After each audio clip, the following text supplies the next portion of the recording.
ನಮಗೆಲ್ಲ ಉಚಿತ ಉಚಿತ ಅಂತ ಹೇಳ್ತಿದಾರೆ. ಅವ್ರ ಅಪ್ಪನ ಮನೆಯಿಂದ ಕೊಡ್ತಿಲ್ಲ ರೀ. ನನ್ನ ತಂದೆ ತಾಯಿ ಕಟ್ತಿರೋ ಟ್ಯಾಕ್ಸ್ ಅಲ್ಲಿ ಬಿಟ್ಟು ಬಿಟ್ಟು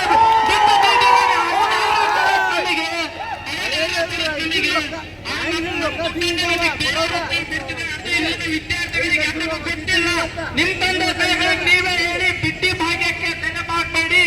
ಬಿಟ್ಟಿ ಭಾಗ್ಯಗಳು ಅವ್ರು ಕೊಡ್ತಿಲ್ಲ, ಅವ್ರ ಅಪ್ಪನ ಮನೆಯಿಂದ ಕೊಡ್ತಿಲ್ಲ. ನಾವು ಕಟ್ತಿರೋ ಟ್ಯಾಕ್ಸ್ ಇಂದ ನಮಗ್ ಬರ್ತಿದೆ.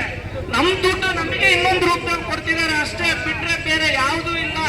ಬಿಟ್ಟಿ ಭಾಗ್ಯಗಳು ಯಾವ್ದು ಸಿದ್ದರಾಮಯ್ಯ ಕೊಡ್ತೇವೆ. ಏನ್ರ ಭರವಸೆ ಕೊಡ್ತೀವ? ಮಕ್ಕಳ ಬಾಳಲ್ಲಿ ಬೆಳಕಾಗಿ ಅಂದ ಬೆಳಕಾಗಬೇಡಿ, ಮಕ್ಕಳ ಬಾಳಲ್ಲಿ ಬೆಳಕೊಂಡ್ರಿ. ನೀವು ಫಸ್ಟ್ ಒಂದು ಕೆಲಸ ಕೊಡಕ್ಕಾಗಲಿದ್ರೆ ನೀವೇ ಸರ್ಕಾರ ದೊಡ್ಡದಾಗ ಆಶ್ವಾಸನೆ ಕೊಡ್ತೀನಿ. ಮತ್ತೆ ಇಲ್ಲಿ ಕುಂತಿರುವಂತ ಎಲ್ಲಾ ಸಚಿವರಿಗೆ ಹೇಳ್ತಿದ್ದೀನಿ, ಗುಡುಗಬೇಡಿ. ವಿಧಾನಸೌಧದಲ್ಲಿ ಗುಡುಗಿ, ವಿಧಾನಸೌಧದಲ್ಲಿ ಮಾತಾಡಿ, ಅಲ್ಲಿ ಗುಡುಗಿ ನಿಮ್ಮ ಅಧಿಕಾರಗಳನ್ನು ತೋರಿಸಿ. ಸಿದ್ದರಾಮಯ್ಯ ಅವರು 54,000 ಬಿಟ್ಟಿ ಭಾಗ್ಯಗಳನ್ನು ಕೊಟ್ರಲ್ಲ, ಅದರಲ್ಲಿ ಕೇವಲ ಒಂದು ಭಾಗ ಬರೀ ವಿದ್ಯಾರ್ಥಿಗಳಿಗೋಸ್ಕರ. ಎಷ್ಟು ಮಿನಿಮಮ್ 18 ಕೋಟಿಗಳು ಏನಾದ್ರು ಇವತ್ತು ಕರೆದಿದ್ರೆ ಇವತ್ತು ಎಲ್ಲಾ ವಿದ್ಯಾರ್ಥಿಗಳು ಕೆಲಸದಲ್ಲಿ ಇರ್ತಿದ್ರು. ಬರೀ ಉಚಿತ ಉಚಿತ ಯಾರಿಗ್ ಬೇಕ್ರಿ? ಯಾರಿಗೋಸ್ಕರ ಉಚಿತ? ಉಚಿತ ಕೊಡೋದಾದ್ರೆ ನಿಮಗೆ ಒಂದು ಹಕ್ಕಿದೆ, ಕೊಡಿ, ಇಲ್ಲ ಅಂತಲ್ಲ. ಪೂರ ಕಡು ಬಡವರಿರೋದು ಸಾವುಕಾರಿಯವರಿಗೂ ಬಸ್ ಫ್ರೀ, ಇವರಿಗೂ ಬಸ್ ಫ್ರೀ. ಈ ನನ್ನ ಮಕ್ಕಳು ಅಡ್ಡಾಡಕ್ಕೋಸ್ಕರ ನಮ್ ದುಡ್ಡು ಯೂಸ್ ಮಾಡ್ಕೊಂತಾರೆ. ಇದೇ ಸರ್ಕಾರ? ಯಾರ ಸರ್ಕಾರ ಇಲ್ಲಿ? ಬಂದ್ ಮಾತಾಡಿ. ಯಾವುದೇ ಅಧಿಕಾರಿಗಳಿದ್ರೆ ನನ್ನ ಹತ್ರ ಬಂದ್ ಮಾತಾಡ್ರಿ. ನಮ್ ದುಡ್ಡಲ್ಲಿ ನಿಮ್ಮ ಬೇರೆ ಬೇಯಿಸ್ಕೊಂತಿದ್ದೀರಲ್ಲ, ಮಕ್ಕಳು ಬಾಳಲ್ಲಿ ಆಟ ಆಡಬೇಡಿ. ಇದನ್ನ ನಾನು ಕೇಳ್ತಿರೋದು. ಶ್ರೀಮಂತ್ ಸಿದ್ದರಾಮಯ್ಯ ಅವರೇ, ನೀವು ಪುಕ್ಷಾಟ ಏನು ಕೊಡ್ತಿಲ್ಲ, ಮಕ್ಕಳ ಬಾಳಲ್ಲಿ ಆಟ ಆಡಬೇಡಿ. KPSC 2019ರಲ್ಲಿ STA FTA ಎಕ್ಸಾಮ್ ನಡೆಯಿತು. ಇಲ್ಲಿವರೆಗೂ ಅದ್ರ ಬಗ್ಗೆ ಯಾರು ಧ್ವನಿ ಎತ್ತಿಲ್ಲ. ದಯವಿಟ್ಟು ಇದರಲ್ಲಿ ಏನಿದೆ ಅದನ್ನೆಲ್ಲ ಪರಿಶೀಲಿಸಿ. ನಾವು ವಿಧಾನಸೌಧಕ್ಕೆ ಹೋಗೋದಲ್ಲ, ಓಟಿಗೋಸ್ಕರ ನಮ್ಮ ಹತ್ರ ಬರ್ತಾರೆ, ಅವರೇ ಇಲ್ಲಿ ಬರಲಿ, ಹುಡುಗರಿಂದ ಬಂದು ತಲುಪಾಗ್ಲಿ. ಯಾಕೆ ಮನೆಗೆ ಓಟ್ ಕೇಳಕ್ ಬರಲ್ಲ? ಎಲ್ಲ ಬರ್ತಿದಾರಲ್ರಿ, ಓಟ್ ಕೇಳಕ್ಕೆ ಬರ್ತಿದಾರೆ ಅಂದ್ಮೇಲೆ ಇಲ್ಲಿ ಹುಡುಗರ ಸಮಸ್ಯೆಗಳನ್ನ ಬಗೆಹರಿಸ್ರಿ, ಅವರಿಗೊಂದು ಒಳ್ಳೆ ಉದ್ಯೋಗದ ಅವಕಾಶ ಕೊಡಿ ಅಂತ ಕೇಳ್ಕೊಂತಿದ್ರಿ. ನಮ್ಮ ಹೋರಾಟ ಇಲ್ಲೇ ಹೇಳ್ತಿದ್ದೀವಿ, ಇವತ್ತು ಆಗ್ಬೇಕು. ಯಾಕಂದ್ರೆ ಒಬ್ಬ ವಿದ್ಯಾರ್ಥಿ ಕೆಲಸ ತಗೊಂಡ ಅಂದ್ರೆ 4 ಜನ ಕುಂತು ಊಟ ಮಾಡ್ತಾರೆ. ಎಷ್ಟು ಹಗರಣ ಆಗ್ತಿದೆ ಅಂದ್ರೆ ತುಂಬಾ ಹಗರಣ ನಡೀತಿದೆ. ದಯವಿಟ್ಟು ಇದು ಎಚ್ಚೆತ್ತುಕೊಳ್ಬೇಕು ಜನತೆ. ಮೊದಲು ನಾವು ಒಂದು ಒಳ್ಳೆ ವ್ಯಕ್ತಿಗೆ ಓಟ್ ಹಾಕಿ. ಯಾವುದು ಇಲ್ಲಿ ರಾಜಕಾರಣ ಬೇಡ ನಮಗೆ, ಇಲ್ಲಿ ಯಾವುದು ರಾಜಕಾರಣ ಅವಶ್ಯಕತೆ ಇಲ್ಲ ಅಂತ ಹೇಳಿ ಇಷ್ಟು ಮಾತು ಹೇಳ್ತೀವಿ. ಹಲೋ, ಎಲ್ಲರಿಗೂ ನಮಸ್ಕಾರ. ಇವತ್ತಿನ ಕರ್ನಾಟಕ ಸರ್ಕಾರಕ್ಕೆ ಇದು ಎಚ್ಚರಿಕೆ ಅನ್ನೋಕ್ಕಿಂತ ಮುಂದೆ ಭವಿಷ್ಯದಲ್ಲಿ ನೀವು ಅಧಿಕಾರದಲ್ಲಿ ಮುಂದುವರಿಯಬೇಕು ಬೇಡ ನಮ್ಮ ನಿರ್ಧಾರ ಮಾಡುವ ದಿನ ಇದಾಗಿದೆ. ಯಾಕಂದ್ರೆ ಬಿಟ್ಟಿ ಭಾಗ್ಯಗಳನ್ನಕ್ಕಿಂತ ಅದು ಯಾರಿಗೆ ಅನುಕೂಲ ಐತಿ ಅವರಿಗೆ ಕೊಡುವಂತ ಪ್ರಯತ್ನ ಅವರು ಮಾಡಲಿ. ಸುಮಾರು ಯುರೋಪ್ನಲ್ಲಿ ಹೇಳ್ತಾನೆ, ಹಸಿವಾದಾಗ ನಮಗ ನೀವು ಅವರ ಧರ್ಮಪತ್ನಿ ಹೇಳ್ತಾರೆ, ರಾಜನಂದ ರಾಣಿ ನೀವು ಕೇಕನ್ನು ತಿನ್ನಿ ಅಂತ. ಹಂಗ ಸಿದ್ದರಾಮಯ್ಯನವರು ನಮಗೆ ಅವಕಾಶವನ್ನ ಕೊಡಿ, ನೌಕರಿ ಕೊಡೋದು ಬೇಡ, ಅವಕಾಶವನ್ನ ಮಾತ್ರ ಕೊಡಿ. ನಿಮಗೆ ಭಿಕ್ಷೆ ಹಾಕುವಂತ ಶಕ್ತಿ ನಮಗೂ ಇದೆ ಅನ್ನೋದು ಇವತ್ತಿನ ಐತಿಹಾಸಿಕ ಆಗುತ್ತೆ. ಅದಕ್ಕೆ ಹಿಂಗಾಗಿ 2,84,000 ಒಂದು ಉದ್ಯೋಗ ಏನಿದಾವಲ್ಲ, ಅದರಲ್ಲಿ 1 ಲಕ್ಷ ಆದ್ರೂ ನೋಟಿಫಿಕೇಶನ್ 24 ತಾಸು ಒಳಗಾಗಿ ಆಗ್ಲಿಕ್ಕೆ ಈ ನಿರ್ಧಾರದಿಂದ ಹಿಂದೆ ಸರಿತಕ್ಕಂತ ಪ್ರಯತ್ನ ಇದಲ್ಲ. ಇವತ್ತಿನ ವಿಧಾನಸಭೆ ಉಪನಾಯಕರು ಹಾಗೂ ಸ್ಥಳೀಯ ಶಾಸಕರು ಹಾಗೂ ಇವತ್ತಿನ ದಿವಸ ಕಾಂತಕುಮಾರ್ ಅಂದ್ರೆ ಬರೀ ಅದು ಕಾಂತ ಅಲ್ಲ, IS ಕಾಂತ ಇದೆ. ಎಲ್ಲ ಕಡೆಯೂ ಬಡಿಯುತ್ತೆ. ನಿಮ್ಮ ಸರ್ಕಾರ ಕುರ್ಚಿ ಖಾಲಿ ಮಾಡಬೇಕಾಗುತ್ತೆ. ಹಿಂಗಾಗಿ ಅವ್ರ ಕಾಂತಕುಮಾರ್ ಹುಲಿ ಅಲ್ಲಿಂದ ಬೆಂಗಳೂರಿನಿಂದ ಎಲ್ಲಿ ಓಡಿ ಹೋಗೋ ಹುಲಿ ಅಂತ ಅಲ್ಲ. ನೀವೇನು ಮಾಡಿ ಅದನ್ನ ಎಲ್ಲದೇ ದೋಣಿಯಾಗಿಟ್ರೆ ಹೊರಗೆ ನಿಂದ್ರಲ್ಲ, ಹೊರಗೆ ಬರುತ್ತೆ ಜೀವನದು. ಅದಕ್ಕೆ ಹಿಂಗಾಗಿ ಕಾಂತಕುಮಾರ್ ಅವರೇ, ನಿಮ್ಗೆ ಎಲ್ಲರೂ ಪರವಾಗಿ ಹೇಳ್ತೀವಿ, ನೀವು 1 ಲಕ್ಷ ನೋಟಿಫಿಕೇಶನ್ ಮನೆ ಕಲ್ಯಾಣದಾಗ ಹೇಳಿದೀನಿ ನಾನು. 1 ಲಕ್ಷ ನೋಟಿಫಿಕೇಶನ್ ಆದ ಬಳಿಕ ಇಲ್ಲಿ ಜಾಗ ಖಾಲಿ ಮಾಡು. ಅಲ್ಲಿ ತಕ ಇಲ್ಲ, ಎಲ್ಲರೂ ಇಲ್ಲಿರ್ಬೇಕು ಅಂತ ರೈತರು ಹೋರಾಟ ಯಾವ ರೀತಿ ಗುರುಲಾಪುರ ಕ್ರಾಸ್ನಲ್ಲಿ ಆಯ್ತಲ್ಲ ಅದೇ ರೀತಿ ಇಲ್ಲಿ ಹೋರಾಟ ಆಗ್ಬೇಕಿದು. ಆಗ್ಲಿಕ್ಕಿಂತ ಭವಿಷ್ಯದಲ್ಲಿ ಇದರ ಪರಿಣಾಮವನ್ನು ಸರ್ಕಾರ ಎದುರಿಸಬೇಕಾಗುತ್ತೆ. 224 ಮಂದಿ MLAಗಳು ಇವತ್ತು ರಾತ್ರಿ ವಿಲಿಖಿತ ಮಾಡಬೇಕು. ಹಿಂಗಾಗಿ ಎಲ್ಲ ಸರ್ ನಿಮ್ಮ ಬೇರೆ ಜವಾಬ್ದಾರಿ ಇದೆ. ಬಹಳ ಬಹಳಷ್ಟು ಜವಾಬ್ದಾರಿ ಇದೆ. ಈ ವಿರೋಧ ಪಕ್ಷದ ಉಪನಾಯಕರಿರಲಿ, ಇನ್ನು ಮುಂದಿನ ಶಾಸಕಾಂಗದ ನಾಯಕರಾಗಬೇಕಾದ್ರ ಇವತ್ತಿನ ನಿರ್ಧಾರಕ್ಕೆ ನಿಮ್ ಪೂರ್ಣ ಬೆಂಬಲ ಇರಬೇಕಾಗುತ್ತೆ. ಅದೇ ರೀತಿ ನಮ್ದು ಯಾವಾಗಲೇ ಹುಡುಗರ ಪರವಾಗಿ ಇಲ್ಲಿ ನಮ್ಗೆ ಬೆಂಬಲ ಎತ್ತು ಬರ್ತಕ್ಕಂಥ ಶಿವಗಿರಿ ಮಠ ಸರ್ ಬಂದಿದ್ದಾರೆ. ಮಾಜಿ ಮೇಯರ್ ಅವರು ಯಾವಾಗಲೇ ವಿದ್ಯಾರ್ಥಿಗಳ ಪರವಾಗಿರ್ತಾರೆ, ಅವರಿಗೆ ಹೇಳ್ತೀವಿ, ಅವರು ಬಂದಿದ್ದಾರೆ. ಹಿಂಗಾಗಿ ಎಲ್ಲ ಸರ್ ನೀವು ಮುಂದೆ ಭವಿಷ್ಯದಲ್ಲಿ ಒಳ್ಳೆ ನಾಯಕರಾಗಬೇಕಾರೆ ಈ ಯುವ ಸಮೂಹನ 1 ಲಕ್ಷ ನೋಟಿಫಿಕೇಶನ್ ಮಾಡಿ ನೀವು ಸಿದ್ದರಾಮಯ್ಯ ಕೂಡ ಮಾತಾಡ್ತಿರೋ, ರಾಜ್ಯಪಾಲರ ಕೂಡ ಮಾತಾಡ್ತಿರೋ, ಅಥವಾ ಯಾವ ರಾಷ್ಟ್ರೀಯ ನಾಯಕರು ಕೂಡ ಮಾತಾಡ್ತಿರೋ 1 ಲಕ್ಷ ನೋಟಿಫಿಕೇಶನ್ ಹಾಕಬೇಕು. ಈ ಹುಡುಗರು ಎಬಿಸಿ ರೂಮಿ ಕಳಿಸೋದು ಜವಾಬ್ದಾರಿ ನಿಮ್ಮ ಮೇಲಿದೆ. ಯಾವಾಗಲೇ ಯಾವುದೇ ಕಾರಣಕ್ಕೂ ನೀವು ಎದ್ದು ಹೋಗ್ತಕ್ಕಂಥದ್ದಲ್ಲ. ಹಿಂಗಾಗಿ ನಮ್ಮ ಅದೃಷ್ಟ ನಿರ್ಧಾರ ಆಗುವಂತ ದಿನ ಇದೆ. ಕಾಂತಕುಮಾರ್ ಸರ, ನೀವು ಒಬ್ಬರೇ ಕಾಂತಕುಮಾರ್ ಅಲ್ಲ, ಪ್ರತಿಯೊಬ್ಬರನ್ನು ಕ್ರಾಂತಕುಮಾರ್ ಮಾಡಿದ್ರಿ ಇವತ್ತಿನ ದಿನ ನೀವು.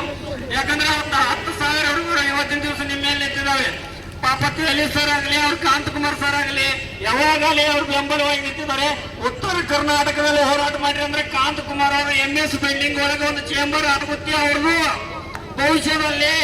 ಅದಕ್ಕೆ ಹಿಂಗಾಗಿ ಯಾವಾಗಲೇ ನೀವು ಇದಕ್ಕಂದ ಪ್ರತಿ ದಿವಸ ಮಾತಾಡೋದು ಮುಂದೆ ನಮ್ಮ ರಾಜ್ಯದಲ್ಲಿ ಒಬ್ಬ ಪ್ರಭಾವಿ ಹೋಮ್ ಮಿನಿಸ್ಟರ್ ಇದ್ದಾರೆ. ಅವರ ಹೆಸರು ಪರಮೇಶ್ವರ. ಏನ್ ಕೇಳಿದ್ರು ಅದು ನನಗೆ ಇನ್ನೂ ಗೊತ್ತಿಲ್ಲ.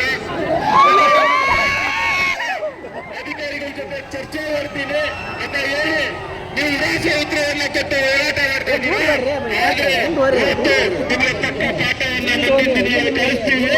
ನಮ್ಮನ್ನ ಟಚ್ ಮಾಡಬೇಕು ಅಂತ ನೀವೇನಾದ್ರೂ ಮನಸ್ಸು ಮಾಡಿದ್ರೆ ಸುಟ್ಟು ಬಸವತ್ತಿ ಅಂತ ಹೇಳಕ್ಕೆ ಇಷ್ಟಪಡ್ತೀನಿ.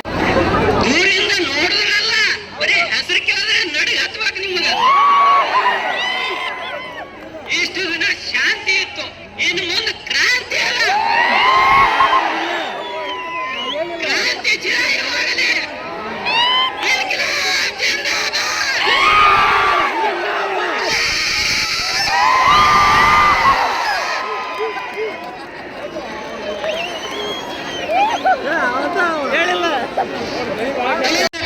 ಪೊಲೀಸರನ್ನ ಕಳಿಸಿ ನಮ್ಮ ವಿದ್ಯಾರ್ಥಿ ಭಾಗವನ್ನ ಹೊರಗಡೆ ಕಳಿಸ್ತಾರೆ. ಈ ವೇದಿಕೆ ಮೂಲಕ ನಿಮಗೊಂದು ಎಚ್ಚರಿಕೆ ಕೊಡ್ತಾ ಇದ್ದೀನಿ. ನಾವು ಕಟ್ಟಿರೋ ಟ್ಯಾಕ್ಸ್ ದುಡ್ಡಲ್ಲಿ ನೀನು ವಿಧಾನಸೌಧದಲ್ಲಿ ಕೂತಿದೀಯಾ DK ಶಿವಕುಮಾರ್? ಸಿದ್ದರಾಮಯ್ಯ, ನಾವು ಕಟ್ಟಿರೋ ಟ್ಯಾಕ್ಸ್ ದುಡ್ಡಲ್ಲಿ ನೀನು CM ಆಗಿದೆಯಾ? ಸೊ ನೆಕ್ಸ್ಟ್ ಸತಿ ನಾವು ಬಂದಾಗ ಅಗೌರವ ತೋರಿದೆ, ಇಡೀ ವಿಧಾನಸೌಧ ಮುತ್ತಿಗೆ ಹಾಕ್ತೀವಿ, ನೆನಪಿರಲಿ. ಇನ್ನೊಂದು ಸಿದ್ದರಾಮಯ್ಯ ಕ್ಯಾಬಿನೆಟ್ ಇರ್ತಕ್ಕಂಥ ಮಂತ್ರಿ, ವೇಸ್ಟ್ ಮುಖ್ಯಮಂತ್ರಿ, ಶಿಕ್ಷಣ ಸಚಿವ ವೇಸ್ಟ್ ಅಂತಾನೆ ಹೇಳ್ತೀನಿ. ಯಾಕಂದ್ರೆ ಎಷ್ಟು ಕನ್ಫರ್ಮ್ ಇದೆ. PSTR ಅಂದ್ರೆ ಏನು, GPSTR ಅಂದ್ರೆ ಏನು, HSTR ಅಂದ್ರೆ ಏನಂದ್ರೆ ಏನು ಗೊತ್ತಿಲ್ಲ. ಈಗ ನೋಡಿ, ಲಾಸ್ಟ್ ಟೈಮ್ ಈ ಒಂದು ವೇದಿಕೆ ಮೂಲಕ ಕ್ಲಾರಿಟಿ ಕೊಡ್ತಾ ಇದ್ದೀನಿ. ಮಧು ಬಂಗಾರಪ್ಪನವರು ಲಾಸ್ಟ್ ಟೈಮ್ BJP ಸರ್ಕಾರ ಇದ್ದಾಗ 15,000 GPSTR ನೇಮಕಾತಿ ಮಾಡಿದೆ. ಅದನ್ನ ನಾನ್ ಮಾಡಿನಿ ಅಂತ ಹೇಳ್ತೀಯಲ್ಲ, ನಾಚಿಕೆ ಬರಲ್ವ ನಿಂಗೆ? ಇಷ್ಟೇ ಮುಂದಿನ ದಿನಗಳಲ್ಲಿ ಏನಾದ್ರು 5,000 ಮಾಡ್ತೀನಿ, 8,000, 10,500 ಚಿಲ್ಡ್ರೆ, 7,500 ಚಿಲ್ಡ್ರೆ, ನಿನ್ ಚಿಲ್ಲರೆ ಬುದ್ಧಿ ಬಿಡು, ನಿನ್ ಚಿಲ್ಲರೆ ಬುದ್ಧಿ ಬಿಡು. ಮೊದ್ಲು ಒಂದು ನೇಮಕಾತಿ ಮಾಡಿ, ಒಂದು ಪೋಸ್ಟ್ ತಂದುಕೊಂಡು ಆಮೇಲೆ ಹೇಳು, ಅದನ್ನ ಓದ್ಕೋತೀವಿ. ಇಷ್ಟು ಹೇಳ್ತಾ ನಾನು 2 ಮಾತುಗಳನ್ನ ಮುಗಿಸ್ತೀನಿ. ಹಾಗೆ ಇಲ್ಲಿ ನಮ್ಮೆಲ್ಲರ ಪರವಾಗಿ ಕಾಂತಕುಮಾರ್ ಇಷ್ಟೆಲ್ಲ ಹೋರಾಟ ಮಾಡ್ತಿದ್ದಾರೆ. ಅವರಿಗೆ ಮುಂದಿನ ದಿನಗಳಲ್ಲಿ ಒಂದು ಸಣ್ಣ ಸಮಸ್ಯೆ ಏನಾದ್ರೂ ಆದ್ರೆ ನಾವು ಯಾರು ಸುಮ್ಮನೆ ಕೊಡಲ್ಲ. ಇದು ಇಷ್ಟ ಹೇಳ್ತಾ ನನ್ನ ಮಾತುಗಳಿಗೆ ವಿರಾಮ ನೀಡ್ತೇನೆ. ನಮಸ್ಕಾರ. ನಮ್ಮ ತಾಯಿ ಸಾಧದಲ್ಲಿ ನಮ್ಮ ತಮ್ಮ ನಮ್ಮ ತಂಗಿಗೆ ನಾನೇ ದೊಡ್ಡ ನಾ ಸಾಧಿಸ್ಬೇಕು. ಅದ್ರ ಕಷ್ಟ ಎಷ್ಟಿರ್ತಂತೆ ನನಗೆ ಗೊತ್ತು. ಬೆಳಗ್ಗೆ ಟಿಫಿನ್ ಮಾಡಿದ್ರೆ ನೈಟ್ ಅಷ್ಟೇ ಊಟ ಮತ್ತೆ ಊಟ ಮಾಡಲ್ಲ, ಒಂದೊಟ್ಟು ಊಟ ನೋಡಿದ್ರೆ 1 ತಿಂಗಳು ಮಿಸ್ ಆಗುತ್ತಂತೆ. ಯಾಕಂದ್ರೆ ಸಿದ್ದರಾಮಯ್ಯ ಹೇಳ್ತಾನೆ ತನ್ನ ಮೊಮ್ಮಗನಿಗೆ ಎಲ್ಲಿಗೆಂದ್ರೆ ಖಾಸಗಿ ಫಂಕ್ಷನ್ ಕರ್ಕೊಂಡು ಹೋಗ್ತಾರೆ, ತನ್ನ ಮೊಮ್ಮಗನ ಭವಿಷ್ಯ ಉಜ್ವಲ ಮಾಡ್ಬೇಕಂತೆ. ನಮ್ಮ ಭವಿಷ್ಯ ಉಜ್ವಲ ಮಾಡ್ಯಾರ ಯಾರು? ನಮ್ಮ ಈಗ ಎಷ್ಟೋ ಜನ ಬರೋ ಮಕ್ಳು ಇರ್ತಾರೆ. ಸರ್ ಬಲ್ಲ ಸರ್, ನಿಮ್ಗೆ ದಯವಿಟ್ಟು ಕೇಳ್ತೀನಿ, ನಿಮ್ಮ ಮಕ್ಕಳ ಜೊತೆ ತಿಳ್ಕೊಳ್ರಿ. ಈ ಸದನದಲ್ಲಿ ಒಂದು ನಿರ್ಧಾರ ತಗೊಂಡ್ಬರ್ರಿ ಸರ್. ನೀವು ನಮ್ಮ ತಂದೆ ತಾಯಿ ನೀವೇ, ಯಾಕಂದ್ರೆ ಇಲ್ಲಿ ಎಲ್ಲರೂ ಬಡವರು ಇದ್ದಾರೆ ಸರ್. ಪ್ಲೀಸ್ ಇನ್ನು ಹೆಚ್ಚಿಗೆ ಮಾತಾಡ್ಬೇಕಂತ ಬಂದಿದ್ದೀವಿ. ಯಾಕಂದ್ರೆ ಮಾತಾಡಿ ಎಲ್ಲರೂ ನಮ್ಮ ನೋಡಿ ನಿಂತು ಜಾಸ್ತಿ ಮಾತಾಡೋಕ್ಕಾಗ್ತಿಲ್ಲ ಸರ್. ನಮ್ಮ ನಾವು ಅರ್ಥ ಮಾಡ್ಕೊಳ್ಳಿ ಸರ್ ಪ್ಲೀಸ್. ಸಾಕು ಸರ್ ನಾನು